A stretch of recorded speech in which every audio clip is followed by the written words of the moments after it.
Hello friends, आज हम बात करेंगे मुक्तिबोध की दो प्रसिद्ध कविताओं के विषय में, ब्रह्म राक्षस और अंधेरे में। आप लोगों से आशा करती हूँ कि अगर आप चैनल पर नए हैं तो प्लीज़ इसे सब्सक्राइब कीजिए, लाइक कीजिए और चैनल के साथ नियमित रूप से जुड़े रहे। इसमें हम बात करेंगे NTA नेट के पाठ्यक्रम में शामिल मुक्तिबोध की रचनाओं के विषय में। यह दूसरा भाग है। अगर पहला भाग आप लोगों के द्वारा नहीं देखा गया है तो आप उसे भी ज़रूर देखें। अंधेरे में कविता मुक्तिबोध जी की एक लंबी कविता है जो उनके प्रसिद्ध काव्य संग्रह चाँद का मुँह टेढ़ा है में संकलित है। इस कविता के प्रमुख पात्र हैं भैरव, कर्नल, ब्रिगेडियर, डोमा जी उस्ताद। शहर का कुख्यात हत्यारा जो है वह है डोमा जी उस्ताद। अंधेरे में कविता एक ऐसी लंबी कविता है जो अपना प्रतिमान स्वयं है। यह न तो किसी कथा पर आधारित है, न मात्र अपने जीवन के ऊहापोह से गुजरती है। यह न एक बने बनाए आशावाद के सरल मार्ग से चलती है, न जुगुप्सा, निराशा और यौन पिपासा के कीचड़ में पांव धसाती चलती है। यह एक ऐसी कविता है जो स्वयं सामाजिक संदर्भों से कथा गढ़ती है, वह भी कोई एक सूत्रीय कथा नहीं, पूरी खंड कथा। उस कथा को कवि की आत्मकथा से जोड़ती है। कवि की भी आत्मकथा कोई बनी बनाई कथा नहीं है। यानी यह कविता फैंटेसी परक कविता है जो बिंबों को माध्यम बनाकर, प्रतीकों को माध्यम बनाकर अपनी बात को कहती है। आप सभी को ज्ञात होगा कि हमने पूर्व वीडियो में बताया भी था कि मुक्तिबोध का दौर एक ऐसा था जब वह लिख रहे थे, अपनी लेखनी कर रहे थे, तो उन्हें सामाजिक स्वीकार्यता उतनी बेहतर नहीं मिल पाई। शायद यही एक वजह थी कि उन्होंने सीधे न लिखकर प्रतीकों के माध्यम से, बिंबों के माध्यम से, फैंटेसी के प्रयोग से अपनी रचनाओं को आकार दिया। फैंटेसी क्या है? फैंटेसी शब्द जो है वो ग्रीक शब्द फैंटेसिया से निकला हुआ है, जिसका मतलब होता है अवास्तविक या अमूर्त, यानी जो दिखाई नहीं दे सकता उस दृश्य को बनाना। किसके पटल पर? जो पाठक है, जो कविता को पढ़ेगा, उसके मस्तिष्क पर, उसके पटल पर उस दृश्य का एक कलात्मक चित्र बना देना, बिंबात्मक चित्र बना देना, ताकि पढ़ने वाले के मस्तिष्क पर पूरा का पूरा वह दृश्य सामने में दिखाई दे। इसमें मैंने पूरी कविता ना लिखकर कुछ अंशों को लिया है, क्योंकि कविता काफ़ी लंबी है, 8 खंडों में है, तो उसको आप ऐसे इसी क्रम में देख सकते हैं। हम केवल कविता के जो महत्वपूर्ण पंक्तियां हैं कुछ एक उनके विषय में और जो महत्वपूर्ण तथ्य हैं उनके विषय में ही बात करेंगे। लाइन कुछ यहाँ से शुरू होती है। जिंदगी के कमरों में अंधेरे, लगाता है चक्कर कोई एक लगातार, आवाज़ पैरों की देती है सुनाई, बार बार बार बार बार बार।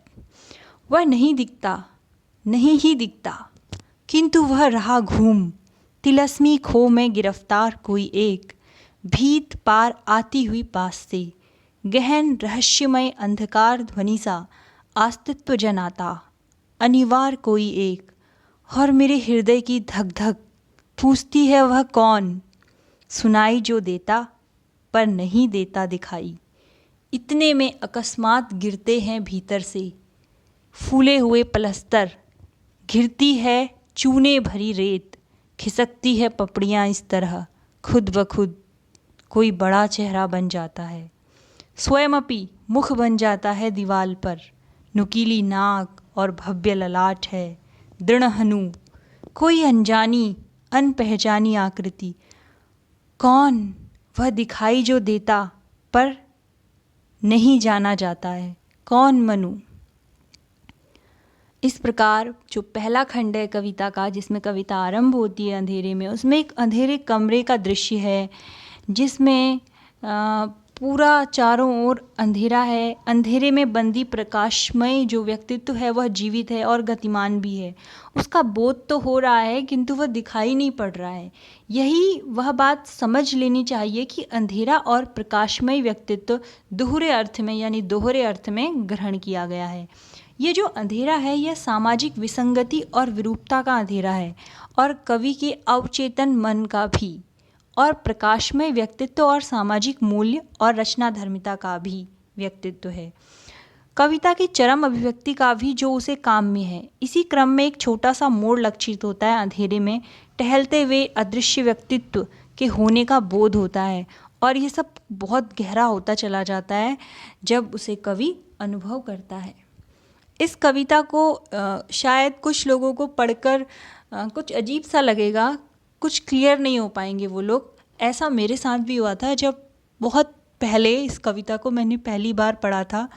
लेकिन मुझे ऐसा लगता है कि मुक्तिबोध की कविताओं को पढ़ने से पहले आपको मुक्तिबोध को पढ़ना होगा, उनके जीवन को जीना होगा, उनकी जो सोच थी, जो दायरा था, जो उनका जो नज़रिया था, उस युगबोध को जीने के बाद, उनके बारे में बहुत कुछ जान लेने के बाद अगर हम उनकी कविताओं की ओर देखते हैं, उनकी कविताओं को पढ़ते हैं, तब हमें किसी एक्सप्लेनेशन की ज़रूरत ही नहीं होती है।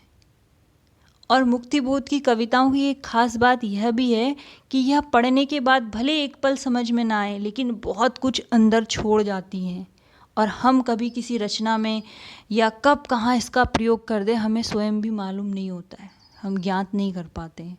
ये प्रभाव है मुक्तिबोध का जो उनकी रचनाओं के माध्यम से अब तक हम सब पर यानी जो भी पाठक हैं उन पर पड़ता है।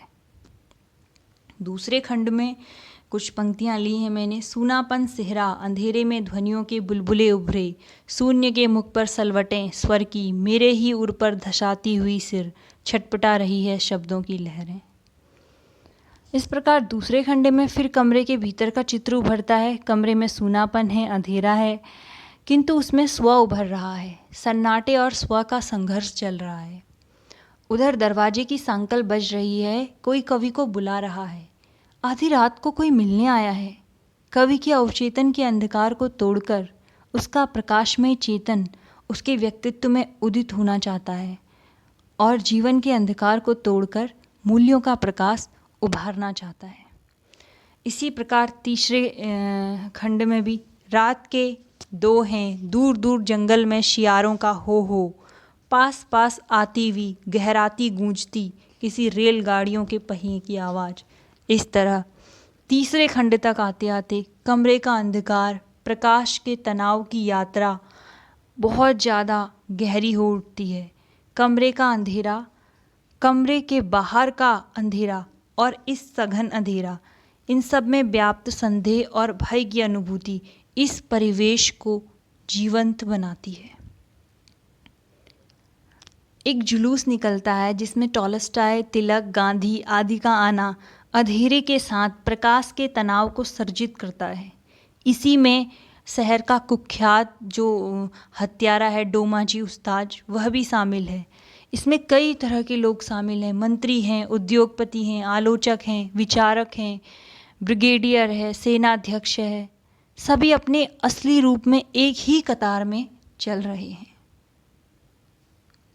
जो जुलूस विवेक दृष्टि का विरोध करता है, इसे नग्न रूप में देखने वालों की हत्या कर दी जाती है। चौथे खंड तक आते आते क्या होता है, अकस्मात चार का गजर कहीं खड़का, मेरा दिल धड़का, उदास मटमेला मन रूपी वाल्मीक, चल अचल विचल सहसा, अनगिनत काली काली हाइफन डैशों की लीक, बाहर निकली पड़ी अंदर घुसी पड़ी भयभीत, सब और बिखराओ। चौथे खंड में फिर एक नई गति आती है। सुबह होती है, फिर चारों ओर एक बिखराव होता है। चुपचाप सेना सड़कें घेर लेती है। जन क्रांति के दमन के लिए मार्शल लॉ लागू हो जाता है। कवि दम तोड़कर भागता है और कई कई मोड़ घूम जाता है। ये पंक्तियाँ इस कविता में कई बार आती हैं कि भागा मैं दम छोड़, घूम गया कई कई मोड़। और हर बार जन क्रांति के दमन के लिए तत्पर व्यवस्था की अमानवीय क्रूरता, भयावहता और असहाय और भय का चित्रण करने के लिए ही आती हैं ये पंक्तियाँ। 5वें खंड में कुछ पंक्तियाँ हैं, मैं पढ़कर बताती हूँ। भागता में दम छोड़ घूम गया कई मोड़, बंदूक धाएं धाएं मकानों के ऊपर प्रकाश सा छा रहा गेरुआ। भागता में दम छोड़ घूम गया कई मोड़। 5वें खंड में फिर एक मोड़ आता है। महक भरी मानसिकता में खो का आगमन होता है, क्योंकि किसी ने एकाएक उसके कंधे पर हाथ रख दिया है। तो वह डर के मारे भागता है, बंदूकें चलती हैं और एक गेरुआ प्रकाश चारों ओर फैलने लगता है। कवि भागकर एक प्राकृत गुफा में छिप जाता है और तिलिस्मी खो की कल्पना पर तिलिस्मी उपन्यासों का प्रभाव उस पर पड़ता है वहाँ पे। 6ठा खंड जब आता है तो इसमें भी दृश्य बदलता है। चित्र बदल गया, जबरन ले जाया गया मैं गहरे अंधियारे कमरे के स्याह सिफर में। टूटे से स्टूल में बिठाया गया हूँ, शीश की हड्डी सा जा रही तोड़ी, लोहे की कील पर बड़े हथौड़े पड़ रहे हैं लगातार। यहाँ तक आते आते कवि की यह पीड़ा उस मुक्ति मूल्य बोध से पैदा हुई है जो तिलक जैसे प्रकाश पुरुषों से जुड़ी हुई है। उसे तिलक के स्पर्श से अपने भीतर करुणा, बिजली की चिंगारी, खून के तालाब का अनुभव होने लगता है। उसके भीतर जबरदस्त फिक्र पैदा होती है। विवेक तीखा सा रंग रंदा चलाने लगता है। नई कविता ने मूल्य को ऊपर से आरोपित नहीं किया, विवेक और पीड़ा से जुड़े मानवीय अनुभवों के भीतर से उसे पाना चाहा है। यहाँ पर एक पंक्ति है कि दुनिया न कचरे का ढेर जिस पर दोनों को चुगने चढ़ा हुआ कोई भी कुक्कुट, कोई भी मुर्गा यदि बाग दे उठे जोरदार, बन जाए मसीहा वे कह रहे हैं। मिट्टी के लोंदों में किरणीले कणकण, मिट्टी है जनता के गुणों से ही संभव भावी का उद्भव। इस प्रकार इसके पूरे के पूरे 8 दृश्य जो होते हैं उनमें इसी प्रकार के एक अंधकार का दृश्य दर्शाया गया है। यह अंधकार तत्कालीन समय के सामाजिक, राजनीतिक, आर्थिक क्षेत्र में व्याप्त अंधकार है, जिसको मुक्तिबोध ने एक फैंटेसी के माध्यम से दिखाने की कोशिश की है। मुक्तिबोध की कविताओं में कुछ विशेषताएं यह भी हैं कि मुक्तिबोध अपनी बात को पूर्ण रूप से लंबी कविता के माध्यम से कहते हैं और इनके जो उपमान हैं, यानी इन कविताओं में देखो प्लास्टर गिर रहा है, एक अंधेरा कमरा है, ये सब इनकी विशेषता यह है कि जो इनकी कविताएं हैं उनमें विभत्स दृश्यों को, डरावने दृश्यों को ज़्यादा उनका बिंब बनाया गया है, फैंटेसी के रूप में प्रयोग में लाया गया है। दूसरी कविता की अब हम बात करें, ब्रह्म राक्षस कविता। यह भी चाँद का मुँह टेढ़ा है में संकलित है। यह कविता सिंपल लहजे में पढ़ी जा सकती है और आसान भी है। इसमें एक ब्रह्म राक्षस का जिक्र किया गया है जो कि किस प्रकार बनता है और किस प्रकार एक द्वंद्वात्मक स्थिति में जी रहा होता है।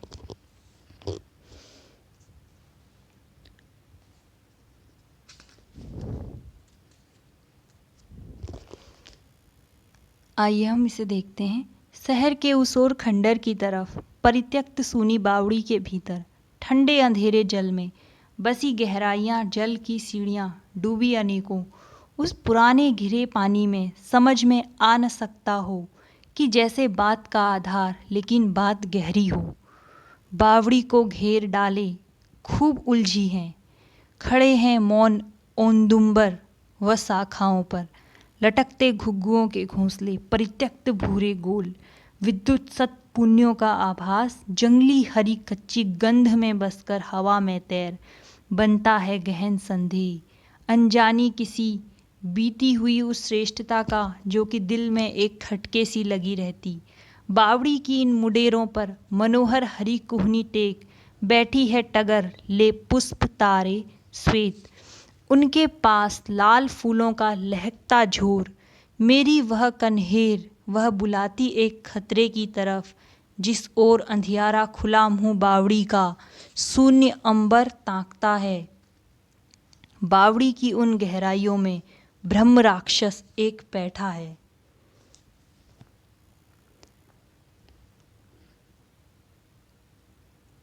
वह भीतर से उमड़ती गूंज की भी गूंज, हड़बड़ाहट शब्द पागल से, गहन अनुमानितता तन की मलिनता दूर करने के लिए प्रतिपल, पाप छाया दूर करने के लिए दिन रात, स्वच्छ करने ब्रह्म राक्षस घिस रहा है देह, हाथ के पंजे बराबर, बाह छाती मुंह छपाछप, खूब करते साफ, फिर भी मैल फिर भी मैल। और होठों से अनोखा स्रोत कोई क्रुद्ध मंत्रोच्चार अथवा शुद्ध संस्कृत गालियों का ज्वार, मस्तक की लकीरें बुन रही आलोचना के चमकते तार, उस अखंड स्नान का पागल प्रवाह, प्राण में संवेदना है श्याह, किंतु गहरी बावड़ी की भीतर दीवार पर तिरछी गिरी रवि शस्मी के उड़ते हुए परमाणु जब तल तक पहुँचते हैं कभी, तब ब्रह्म राक्षस समझता है सूर्य ने झुककर नमस्ते कर दिया है। इस प्रकार यह कविता काफ़ी लंबी है और इस कविता में ब्रह्म राक्षस को प्रतीक बनाकर यहाँ भी कवि ने फैंटेसी का प्रयोग किया है। मुक्तिबोध की कविता संग्रह में शायद ही कोई कविता होगी जिसमें फैंटेसी का सहारा लिए बिना मुक्तिबोध ने अपनी जटिल अनुभूतियों को अभिव्यक्त किया हो। फैंटेसियों का प्रयोग एक आवेगपूर्ण हृदय ही कर सकता है। साहित्य के जो मर्मज्ञ हैं उनका यह मानना है कि जो निरावेग जिसके हृदय में कोई आवेग नहीं है उसके लिए फैंटेसी अनुकूल नहीं है। मुक्तिबोध ने फैंटेसी को स्वयं कहा है अनुभव की कन्या। जहाँ परिस्थितियों के अंधकार में उनकी बुद्धि असमर्थ होती है वहाँ फैंटेसी ही उनका भावाभिव्यक्ति का सफल माध्यम बन जाती है। देखो इसका एक एग्जाम्पल यहाँ पर है, गहन अनुमानितता तन की मलिनता दूर करने के लिए, पाप छाया दूर करने के लिए दिन रात, स्वच्छ करके ब्रह्म राक्षस घिस रहा है देह, हाथ के पंजे बराबर, बाह छाती मुंह छपाछप, खूब करते साफ, फिर भी मैल फिर भी मैल। सुंदर पदार्थों की तुलना में असुंदर उपमानों का प्रयोग करना मुक्तिबोध की अपनी निजी विशेषता है। उदाहरण के लिए चाँद की खोपड़ी इन्हें गंजी दिखाई देती है, ज्योत्सना को ये राख समझते हैं और बादल इन्हें रजाई के चिथड़े जैसे प्रतीत होते हैं। स्वर्गीय कवि मुक्तिबोध मानव मुक्ति के लिए सतत चिंतित और उत्कृष्ट कोटि के कवि और विचारक थे। अपनी रचनाओं के द्वारा उन्होंने पत्थर में कमल खिलाने का प्रयास किया है। देश की वर्तमान हास्योन्मुखी सभ्यता के वे सच्चे और सफल चित्रकार थे। उनके जो असामयिक चले जाने से हिंदी कविता की नई धारा को अपूरणीय क्षति हुई। मुक्तिबोध ने इन कविताओं में बहुत अच्छी रूपक प्रतीक योजना को भी दिखाया है। कवि ने अपनी ब्रह्म राक्षस नामक कविता में अत्यंत सुंदर प्रतीकों की योजना की है।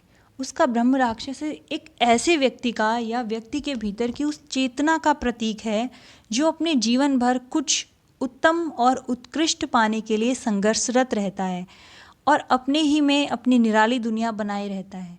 वह अपने मन की ही गहन और अतल गहराइयों में पड़ा हुआ जीवन के विविध पक्षों में सामंजस्य स्थापित करने के लिए गणित करता रहता है और एक दिन असफलता की दशा में ही मर जाता है। इस संबंध में उनकी एक पंक्तियां भी हैं यहाँ पर कि पिस गया वह भीतर और बाहर दो कठिन के पाठ के बीच, कैसी ट्रेजेडी है नीच बावड़ी में वह स्वयं, पागल प्रतीकों में निरंतर कह रहा वह कोठरी में किस तरह अपना गणित करता रहा। तो बड़े सुंदर सुंदर प्रतीक उन्होंने प्रयोग में लाए हैं। अगर हम उनके प्रकृति चित्रण का बात करें तो मुक्तिबोध की कविताओं में प्रकृति के आलंबन, उद्दीपन, तादाम्य और तल्लीनता तीनों प्रकार के प्रकृति चित्रण हमें देखने को मिलते हैं।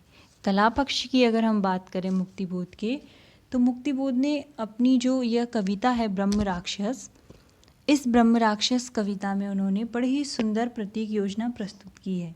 उनका ब्रह्म राक्षस एक ऐसा व्यक्ति का प्रतीक है जो जन्म भर ऊंची से ऊंची वस्तु पाने के लिए संघर्षरत रहता है, कुड़ता है और छींकता रहता है और अंत में अपने साध्य की अपूर्ण अवस्था में जब वो मर जाता है तो वह एक भयावह ब्रह्म राक्षस के रूप में उत्पन्न बन जाता है, वो एक भयावह ब्रह्म राक्षस।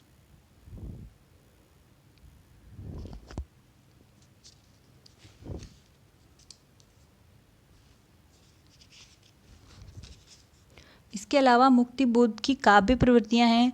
विद्रोह एवं विरोध के कवि हैं ये। तार सप्तक में उन्होंने जो भी कविताएं लिखी हैं वो अन्य की अपेक्षा काफ़ी अलग हैं। व्यंग और विद्रूप भी इनकी कविताओं में सम्मिलित है, वेदना भी है, संत्रास भी है। आज की विरोध और असफलतापूर्ण स्थितियों ने मनुष्य की वेदना और संत्रास को बढ़ाया है। स्वयं मुक्ति बोध भी इसके भुक्तभोगी रहे हैं। इसीलिए उनकी इन दोनों ही कविताओं में वेदना भी है, संत्रास भी है। अति यथार्थता यानी यथार्थ का एकदम नया और पूरी तरह से खुला रूप, अति यथार्थता, जिसके जन्मदाता ब्रिटेन के मनोवैज्ञानिक हैं, उसका भी प्रयोग इन्होंने किया है मुक्ति बोध जी ने।